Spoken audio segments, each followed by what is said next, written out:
कक्षा 10 लोकतांत्रिक राजनीति का दूसरा पाठ है संघवाद क्या है।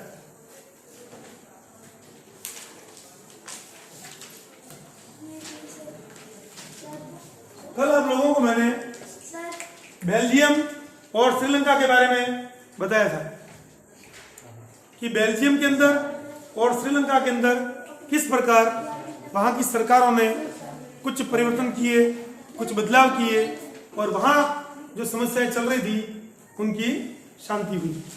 सर्वप्रथम मैंने आप लोगों को बताई थी बेल्जियम की बात कि बेल्जियम ने 1993 के अंदर अपने संविधान के अंदर संशोधन करके संघीय व्यवस्था को अपनाया और प्रांतीय सरकारों का गठन किया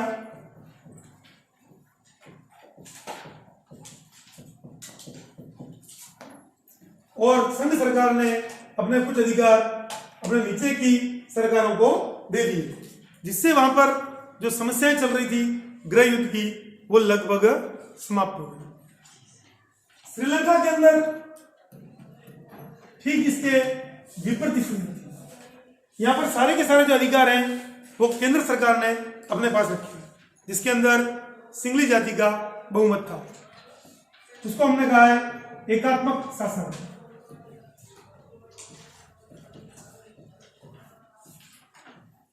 यहां के जो तमिल विद्रोही हैं, जिन्होंने जगह जगह पर तमिल इलम की भी स्थापना की थी, ये तमिल लोग आज भी वहां पर प्रांतीय सरकारों के गठन और उनको अधिकार देने की संविधान में संशोधन करने की मांग कर रहे हैं। समय समय पर श्रीलंका के अंदर गृह युद्ध की स्थिति तैयार हो जाती है। अभी कुछ समय पहले वहां की आम जनता राष्ट्रपति भवन में घुस गई थी। आप लोगों को मालूम है कि एकात्मक शासन के कुछ दोष हैं और संघीय सरकार के कुछ गुण हैं। तो सर्वप्रथम हम ये देखेंगे कि संघवाद कहते किसको हैं।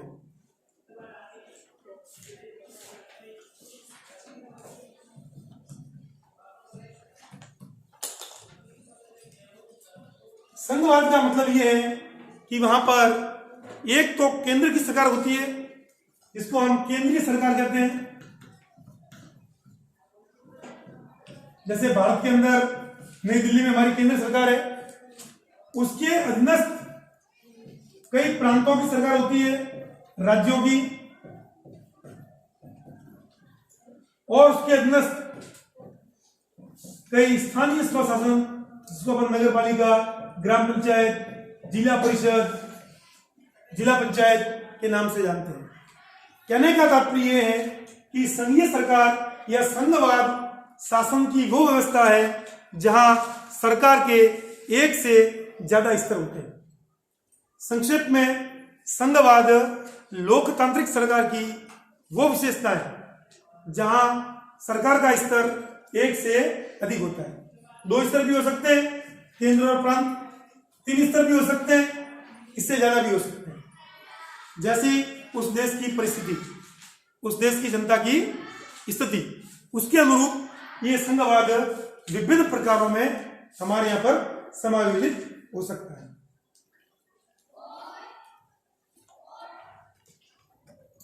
तो एक बात उल्टी हो गई कि एकात्मक सरकार है जो है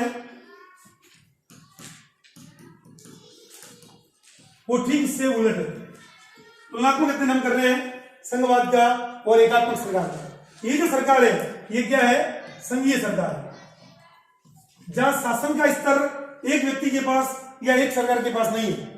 इसने अपने अधिकार यहां दे दिए, इन्होंने अपने अधिकार यहां दे दिए। एकात्मक सरकार ठीक इससे उल्टी है, वहां सारे के सारे अधिकार एक जगह होते हैं, जिसको हम केंद्र सरकार या केंद्रीय सरकार कहते हैं। ये अपने अधिकार और कहीं पर भी ट्रांसफर नहीं करती। ये जो चाहे इनका प्रभुत्व होता है। इससे क्या होता है कि नीचे के स्तर के लोगों में, जो भाषा के स्तर पर अलग है, जाति के स्तर पर अलग है, समुदाय के स्तर पर अलग है, जब उनको अधिकार नहीं मिलते तो फिर यहाँ पर समस्याएं आती है। विश्व के कई देश इन समस्याओं के शिकार हैं।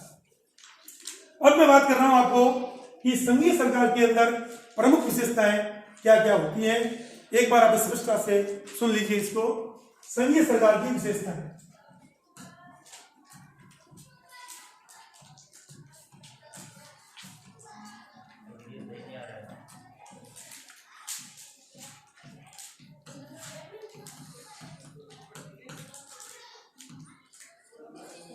संघीय सरकार की विशेषताएं, पहली जो विशेषता है कि यहां पर जो सरकार होती है उसको एक स्तर पर नहीं होकर के दो या दो से ज्यादा स्तर पर होगी।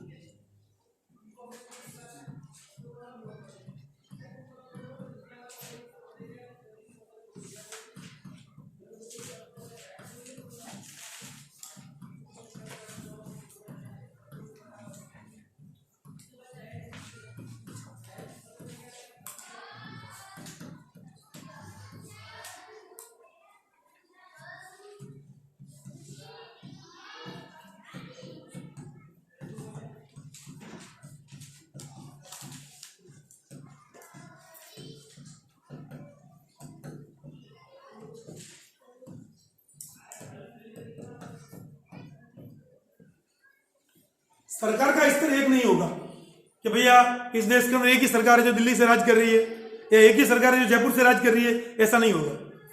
संघीय सरकार के अंदर सरकार का स्तर एक से अधिक होगा, दो स्तर पे हो सकती है, तीन स्तर पे हो सकती है। जैसे हमारे देश में केंद्र के अंदर दिल्ली की सरकार है, राज्यों के अंदर अपनी अपनी सरकार है। राजस्थान सरकार जयपुर में चल रही है, गुजरात की सरकार गांधीनगर से चल रही है, महाराष्ट्र की सरकार मुंबई से चल रही है। इस प्रकार से उसका प्रांत स्तर पर गठन हुआ है। इनके नीचे भी हमने स्थानीय स्वशासन की व्यवस्थाएं कर रखी है। जिला स्तर पर जिला पंचायतें, पंचायत समिति स्तर पर ग्राम प्रधान की सरकारें और ग्राम पंचायत स्तर पर सरपंच, उप सरपंच, वार्ड पंच, वो स्थानीय जो जनता है उनको संबोधित करते रहते हैं। दूसरी विशेषता है कि जिस जनता पर ये शासन करते हैं वो जनता का समूह एक ही होता है।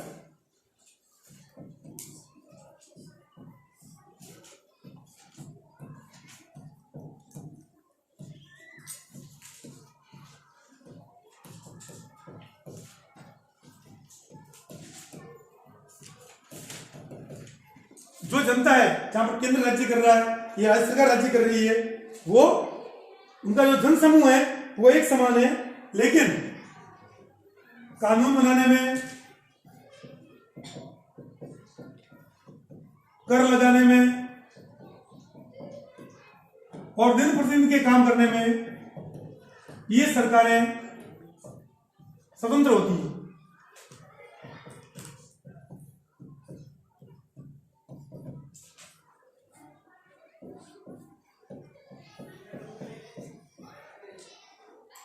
हम लोग हैं, जैसे मैं मेरा उदाहरण देता हूं कि मेरे ऊपर नई दिल्ली की सरकार भी शासन कर रही है, आयकर उस सरकार द्वारा लग रहा है।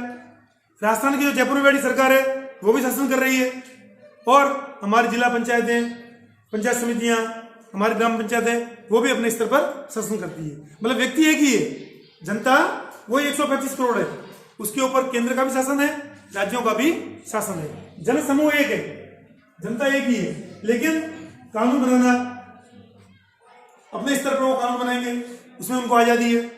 कर लगाना उसमें उनको आजादी है, और दिन प्रतिदिन के कार्यों के अंदर ये सरकारें अपने अपने स्तर पर स्वतंत्र होती है। तीसरा, इन सरकारों को अपने अधिकारों की गारंटी एक संविधान द्वारा मिलती है।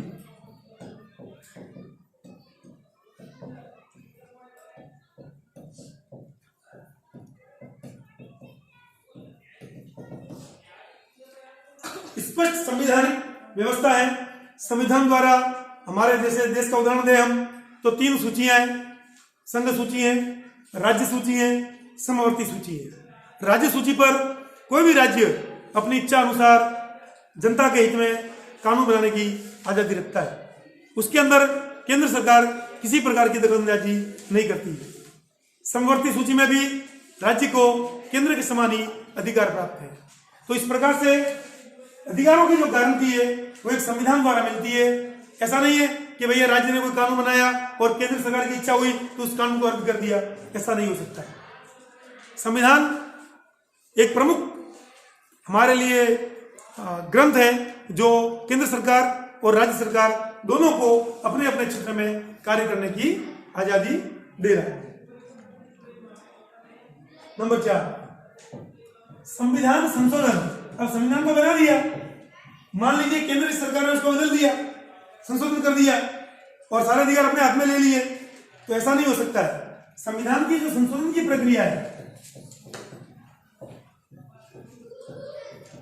जो मूलभूत परिवर्तन है संविधान के अंदर, मूल ढांचे में परिवर्तन जिसको हम कहते हैं मूलभूत परिवर्तन, वो परिवर्तन अकेली केंद्र सरकार नहीं कर सकती है।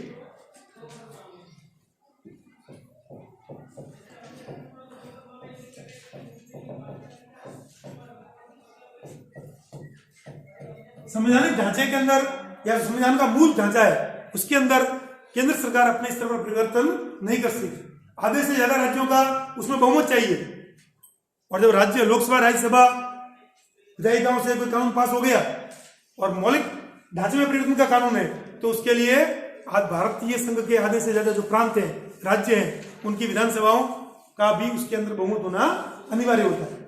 तो इस प्रकार से हमने एक संवैधानिक व्यवस्था द्वारा संविधान संशोधन प्रक्रिया को भी केंद्र और राज्य दोनों को समान अधिकार देने का प्रयास किया है। ये संघीय शासन के प्रमुख गुण है कि केंद्र सरकार केवल अपने स्तर पर मान लीजिए इच्छा हो गई कि हम केवल जो राज्य सरकार कानून बनाएगी उसको केंद्र सरकार जब चाहे तब परिवर्तन कर दे, लेकिन ऐसा नहीं कर सकती।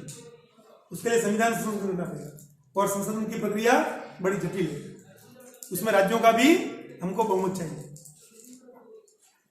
पांचवी विशेषता, पांचवी और महत्वपूर्ण विशेषता है स्वतंत्र न्यायपालिका।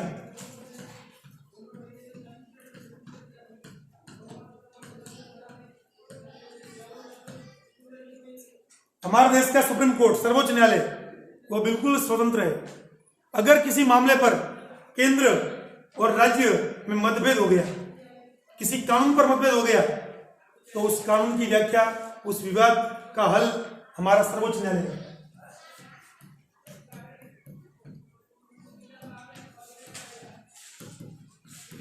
जो बिल्कुल स्वतंत्र न्यायपालिका है, इसके ऊपर न केंद्र सरकार की चलती है न राज्य सरकार की चलती है। न्यायपालिका अपने आप में एक आजाद इकाई है, और जब भी कोई ऐसा विषय इनके समक्ष आता है तो ये संविधान की स्पष्ट व्याख्या करके ये बता देते हैं कि भैया ये केंद्र का अधिकार है, ये राज्य का अधिकार है, दोनों एक दूसरे के अधिकार में दखलंदाजी नहीं कर सकते। संविधान की व्याख्या का जब प्रश्न आएगा तो पूरी की पूरी संवैधानिक पीठ बैठती है। कई देशों में ये व्यवस्था बनी हुई है कि वहां की जो न्यायपालिका है वो संविधान की व्याख्या भी करती है, और जब कोई विवाद हो जाता है केंद्र और राज्यों के बीच में अधिकारों को लेकर के या वित्त संबंधी कोई मामले को लेकर के, तो भी वो सर्वोच्च न्यायालय है जो एक स्वतंत्र निकाय है, वो उसका फैसला करता है। छठी विशेषता, वित्तीय साधन। अब राज्य सरकार और केंद्र सरकार अपने लिए पैसा कहां से लाएगी, बजट कहां से जुटाएगी, तो इसके लिए भी संविधान ने स्पष्ट वर्गीकरण कर दिया है कि भैया ये चीजें हैं, इनके ऊपर जो टैक्स लगेगा वो केंद्र के पास जाएगा, ये वस्तुएं इनके ऊपर जो टैक्स लगेगा वो राज्यों के पास जाएगा। तो आय के साधन भी हमारे संविधान ने स्पष्ट कर दिए।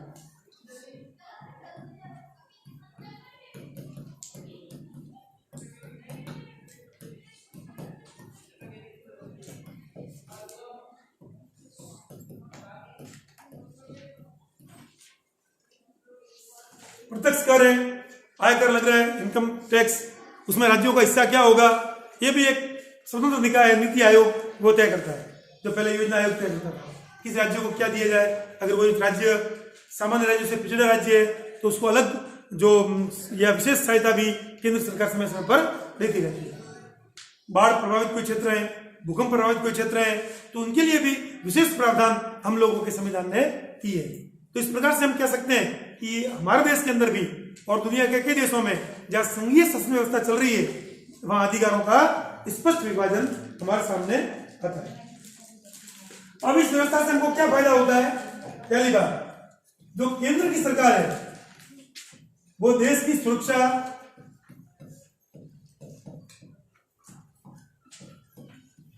एकता एवं अखंडता की गारंटी देनी थी।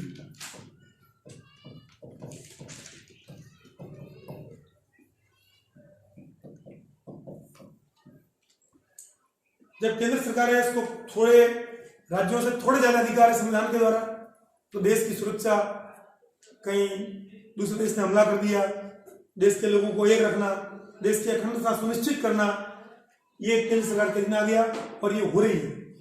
और राज्यों की सरकारें, उनको अधिकार देने से क्या हो गया कि प्रांत, भाषा, धर्म, जाति, संस्कृति, इनकी जो विभिन्नता है इस देश के अंदर या अलग अलग देशों के अंदर, उसको भी हमने संबोधित कर दिया। भैया कर्नाटक की सरकार है तो वहां की भाषा की वो संरक्षण करती है, आंध्र प्रदेश की सरकार है अपनी भाषा और संस्कृति का वो संरक्षण कर रही है। तो हर स्तर पर हर प्रकार की समस्या का इसके अंदर जो समाधान हो जाता है। ये प्रमुख विशेषता है जिसके आधार पर हम कह सकते हैं कि कौन से देश में संघीय शासन है और कौन से देश में एकात्मक शासन है। ये दोनों एक दूसरे के विपरीत शब्द है। ये बात आप लोग स्पष्ट तरह समझ लीजिए कि एकात्मक सरकार वो है जहां सारे के सारे अधिकार एक जगह पर केंद्रित है, एक केंद्र सरकार में, और संघीय शासन वो है जिसने अपने अधिकारों का बंटवारा अपने नीचे की सरकारों में कर दिया है और वो उसके अधीनस्थ नहीं है, उसके नीचे नहीं है, उनके ऊपर निर्भर नहीं है। उनको संविधान द्वारा अपने अधिकार दिए गए, जिन अधिकारों का प्रयोग वो राज्य के हित में समय समय पर करती रहती है। अब मैं आपको कुछ उदाहरण बता देता हूं कि कौन कौन से देश है जहां संघीय सरकार है और कौन कौन से देश है जहां एकात्मक सरकार है। इससे पहले एक बात और स्पष्ट कर दूं मैं कि संघीय शासन व्यवस्था भी कई प्रकार की हो सकती है। जैसे मैं भारत का उदाहरण दूं तो भारत अपने आप में एक राष्ट्र है, एक देश,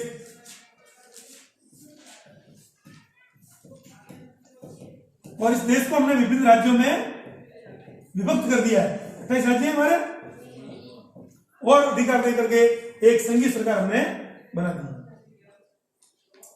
कई जगह क्या स्थिति है कि एक से ज्यादा देश इकट्ठे हो जाए, जैसे भारत, नेपाल, पाकिस्तान, भूटान, ये 8-10 देश इकट्ठे हो गए और इन्होंने एक केंद्रीय सरकार बना दी, और भारत के अंदर एक अलग प्रांत की, नेपाल के अंदर एक प्रांत की, भूटान के अंदर एक अलग प्रांत की सरकार बना दी। तो ये भी एक संघीय शासन व्यवस्था है। 2 या 2 से ज्यादा देश इकट्ठे होकर भी ऐसी व्यवस्था कायम कर सकते हैं। ठीक है, ऐसी संघीय शासन व्यवस्था जहां 2 या 2 से अधिक देश इकट्ठे होकर के कर रहे हैं वो है यूएसए, संयुक्त राज्य अमेरिका,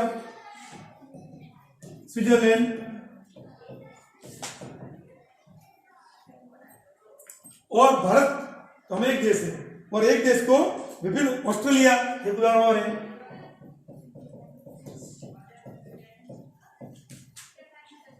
इसके विपरीत एक देश के अंदर विभिन्न प्रांत बना करके सरकारें, जैसे भारत है, जैसे बेल्जियम है, जैसे फ्रांस है, स्पेन है। यहां पर जो एक राष्ट्र है, एक देश है, और विभिन्न प्रांतों द्वारा वहां सरकार संचालित हो रही है, और इनके अंदर क्या है कि एक से ज्यादा राष्ट्र इकट्ठे होकर के भी संघीय सरकार बनाई जा सकती है। और संघीय सरकार के उदाहरण ये आपके सामने आगे Bharat, Belgium, France, Spain, USA, Switzerland, Australia, ये सारे उदाहरण जो है नीचे दिए हुए मैंने। 1 number Bharat, 2 Belgium, 3 Spain, 4 USA, 5 Switzerland, 6 Australia, ये 6 उदाहरण संघीय सरकार के। एकात्मक सरकार हमारा पड़ोसी देश